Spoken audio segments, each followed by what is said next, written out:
Welcome back again. In this video, I'm going to show you kind of how to break down and understand for meaning an article, an example article. And in your assignment, you are not going to be answering the questions about this example article. You will be answering the questions about your own individual article that you found.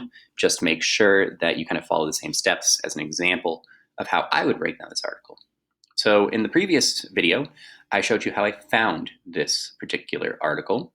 And the article I'm going to look at today is from, at the top, it tells me the source, or the publisher as it's also known, Fox 31 Denver. And in the URL up top here, I know that's also called KDVR. So where it says copy and paste the URL right up top here in the web address bar, I would just copy and paste, and I would paste that in there so that Mr. Ball can actually find this article too. You all have really interesting articles.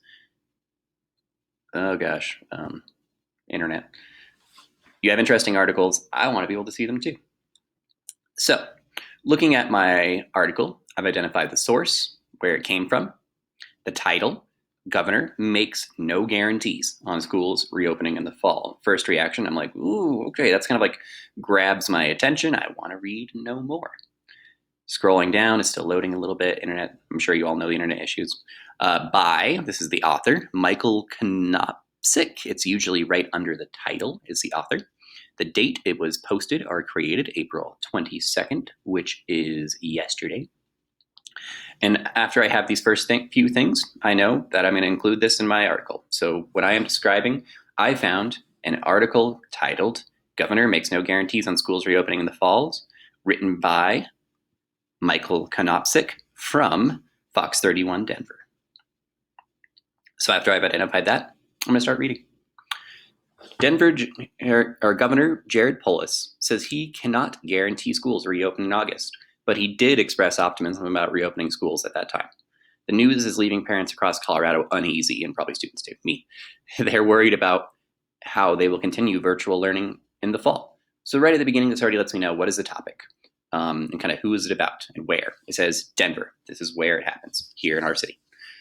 Who would be, well, the governor of Colorado. He's the one making this decision. But also it impacts, students, people like you, teachers, parents, all these people. This is who this article is about. And the topic is, kind of the main idea is, will schools reopen in the fall, in August? And now I'm going to keep reading. Virtual learning has already been a struggle for parents and students and teachers. Many of them have to work essential jobs while finding a way to make sure their children get an education. It's like herding cats for us, said Brent Randolph, the father of two students at Teller Elementary School in Denver. So as I keep reading, again, I'm not going to read the entire article to you right now, but I'm kind of identifying key specific ideas and details, which you will do too.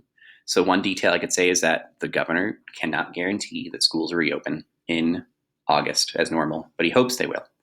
Another one I could say is that many parents and students are struggling with online learning, as I'm sure you know. It's not easy. That's another one. And again, I'm looking for specific detailed facts.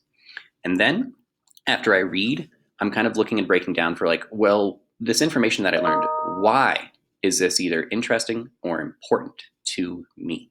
These are the three parts you're going to have to answer in your independent practice question is 1, what's the article I read? 2, what did I learn from it? And 3, why do I think this is interesting and important? My own words. So again, read your article carefully. Some of these news articles are a little more challenging. You're going to have to reread it more than once. And again, if you come across a word you do not know, this is the glory of the internet that you literally have right in front of you.